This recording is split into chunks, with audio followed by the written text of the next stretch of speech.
Fearless খেলা উচিত। এবং বাংলাদেশের ওই যে বলে না যে without the fear of failure, হেরে গেলে কি হবে, পরপর 2 ইনিংসে 100-200 রান অল আউট হইলে কি হবে, 3 দিনে খেলা শেষ হলে কি হবে, এগুলো মাথায় নেওয়ার দরকার নেই। 40 কোটি টাকা আসলে বড় একটা অঙ্ক বাংলাদেশের ক্রিকেটের জন্য, কারণ আমরা নানা সময় দেখেছি যদি অন্যান্য স্পোর্টসের কথা বলি তাহলে তারা স্পন্সরই খুঁজে পায় না, তো সেখানে এত বড় একটা ক্ষতি।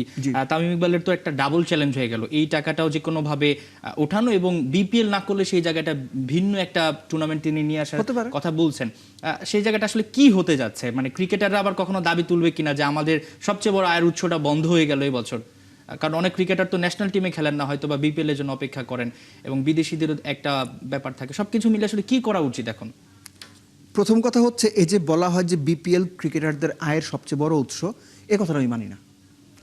বাংলাদেশের ক্রিকেটারদের ডোমেস্টিকের সবচেয়ে বড় আয়ের উৎস হচ্ছে Dhaka premier division cricket league. ধরেন আপনার 6টা ফ্র্যাঞ্চাইজি আছে বিপিএলে, 6টা ফ্র্যাঞ্চাইজিতে আপনি 4 জন করে বিদেশি তো থাকেই, 17 জনের টিম হয়, 18 জনের টিম হয়, মানে রিগার্ডলেস অফ নাম্বারস। আপনি ধরে নেন প্রত্যেক টিমে 15 জন করে দেশি প্লেয়ার। 6টা ফ্র্যাঞ্চাইজিতে কতজন প্লেয়ার খেলে দেশি? 90 জন। 90 জন প্লেয়ার বেসিক্যালি খেলে না, 75 থেকে 80 জন প্লেয়ার 6টা যদি ফ্র্যাঞ্চাইজি হয়। আর ঢাকা প্রিমিয়ার ডিভিশন ক্রিকেট লিগে মিনিমাম 180টা প্লেয়ার খেলে। ক্রিকেটারদের রুটি রুজির যে ব্যবস্থাটা বলা হয় যে বিপিএল এ সবচেয়ে বেশি টাকা, নো, ঢাকা প্রিমিয়ার লিগে বেশি। বিপিএল তারা খেলতে না পারলে তাদের আর্থিকভাবে একটা ক্ষতি হবে, অবশ্যই হবে, অস্বীকার করার কোনো সুযোগ নাই। তামিম ইকবাল নিজেও সাবেক বোর্ড সভাপতি ফারুক আহমেদের কাছে গিয়ে বিপিএল আয়োজনের কথা বলেছিলেন, ফারুক আহমেদ আয়োজন করেছিলেন, এবং সেটা প্রশ্নবিদ্ধ বিপিএল হল, বিপিএলটা হয়েছে প্লেয়াররা টাকা পেয়েছে। এখন শুধুমাত্র প্লেয়ারদের আর্থিক ক্ষতি হবে এইটা আপনার কাছে বড়, নাকি বিপিএলটা আয়োজন করে ফ্র্যাঞ্চাইজি প্লেয়ারদের টাকা দিচ্ছে না, ফ্র্যাঞ্চাইজি মালিককে আটকে রাখা হচ্ছে, ফ্র্যাঞ্চাইজি বিসিবির পার্টিসিপেশন ফি দিচ্ছে না, ফ্র্যাঞ্চাইজি ফিক্সিং করছে, নানান রকম কেলেঙ্কারি আপনার হবে। এইটা গ্লোবালি বাংলাদেশের ক্রিকেটকে কোন ইম্প্যাক্টে ফেলবে? আপনি একটা বছর ছাড় দেন, একটা বছর দেখেন কি হয়। এটার একটা মিনিমাম সমাধান হইতে পারে যে বিসিবি নিজেদের উদ্যোগে একটা টুর্নামেন্ট করবে, সেই টুর্নামেন্টে যে কোনো ফর্মে হইতে পারে, যে কোনো ফর্মেই হইতে পারে। দলগুলো কি বিসিবিটি থাকবে নাকি এটা কোনো? আপনার বিসিবি নিজেদের কাছে দল রাখতে পারে, টেস্ট বেসিসে 4টা-5টা দল তৈরি করে 5টা স্পন্সরের কাছে বিক্রি করলো যারা বাংলাদেশ ক্রিকেটের সঙ্গে নিয়মিত আছেন, যে এই একটা বছর আপনারা একদম মোটামুটি একটা মূল্যে বা কম টাকা একটা স্পন্সরশিপটা কেনেন, দেখেন কিভাবে টুর্নামেন্টটা চলে লোকাল প্লেয়ারদের দিয়ে। সো এরকম কিছু করতে পারে। আবার ধরেন যদি এনসিএল এর আদলে একটা টুর্নামেন্টও করতে পারে। টুর্নামেন্ট করাটা খুব বেশি বড় ইস্যু হবার কথা না, কারণ বিসিবির লজিস্টিক্স, প্লেয়ার্স, অন্যান্য সাপোর্ট সব কিছুই রেডি আছে।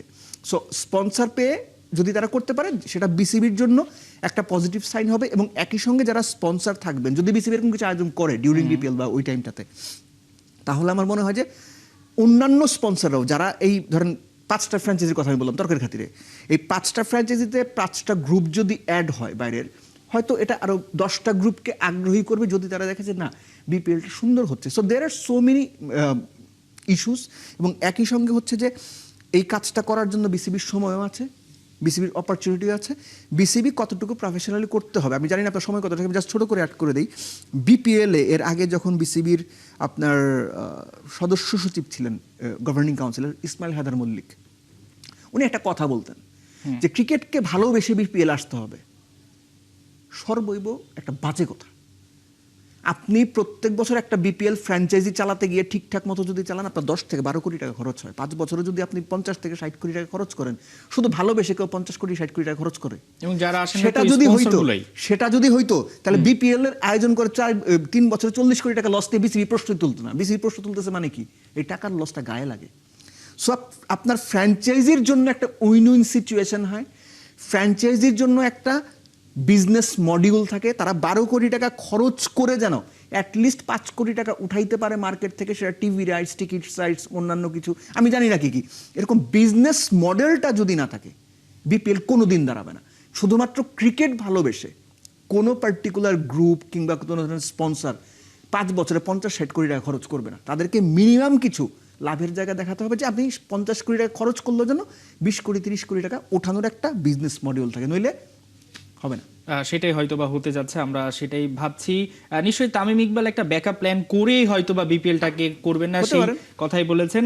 দেবচৌধুরী, আমরা একটু আগামীকালকের ম্যাচ নিয়ে ছোট্ট করে জানতে চাই, ইতিহাসের সামনে দাঁড়িয়ে এই ম্যাচটা যদি বাংলাদেশ হারেও, মানে 5 দিন টেস্টটা গড়াবে কিনা সেটা একটা বড় প্রশ্ন। বাংলাদেশের আসলে কেমন খেলা উচিত? ফিয়ারলেস খেলা উচিত। এবং বাংলাদেশের ওই যে বলে না যে without the fear of failure, হেরে গেলে কি হবে, পরপর 2 ইনিংসে 100-100-200 রান অল আউট হলে কি হবে, 3 দিনে খেলা শেষ হলে কি হবে, এগুলো মাথায় নেওয়ার দরকার নেই। যে প্ল্যান করে আপনারা দ্বিতীয় টেস্টটা মাঠে নামতে চান, এক্স্যাক্টলি আপনাদের প্ল্যান অনুযায়ী যান। আপনারা ডিসাইড করেন আপনারা কি ক্রিকেটটা খেলতে চান এবং অস্ট্রেলিয়ার সঙ্গে লড়াই করার মানসিকতা নিয়ে নেবেন। কারণ বাংলাদেশ এরই মধ্যে আপনার কথা অনুযায়ী যা করেছে, বাংলাদেশ যদি এই টেস্টটা খুব বাজেভাবে হারেও, তাতেও কিছু যায় আসে না, আফসোস থাকবে না। কোনো আফসোস থাকবে না, because they have done well. কিন্তু ওই যে একটা ব্যাপার থাকে যে আপনি অনেক ভালো পারফরমেন্সের পর অনেক খারাপ পারফরমেন্স করেন, তখন হয়তো একটা কথা বলার সুযোগ তৈরি হবে যে এই তো বাংলাদেশের একটা ফ্লুক ছিল, এইটা যেন কেউ বলতে না পারে। সবচেয়ে ভালো হয় বাংলাদেশ যদি এই টেস্টটাও তুমুল একটা প্রতিদ্বন্দ্বিতা করতে পারে। রাইট। মানে এর চেয়ে আমি জয় হার ড্র এদিকে যাচ্ছি না, তুমুল একটা প্রতিদ্বন্দ্বিতা করতে পারলে বা অস্ট্রেলিয়াকে যে কোনো মুহূর্তে যে কোনো সেশনে প্রচন্ড রকম চাপে 5টা সেশন যদি বাংলাদেশ রাখতে পারে, আমার মনে হয় সেটাই বাংলাদেশের জন্য প্রাপ্তি। সেটাই আসলে আমরা প্রত্যাশা করছি। বাংলাদেশ দারুণ একটা টেস্ট খেলবে। আপনাকে অসংখ্য Hopefully. ধন্যবাদ দেবচৌধুরী আমাদেরকে সময় দেওয়ার জন্য। দর্শক, আমরা সময় স্বল্পতার জন্য আলোচনা একেবারে আগাতে পারলাম না। আমাদের সঙ্গে আলোচনায় ছিলেন ক্রীড়া বিশ্লেষক দেবচৌধুরী।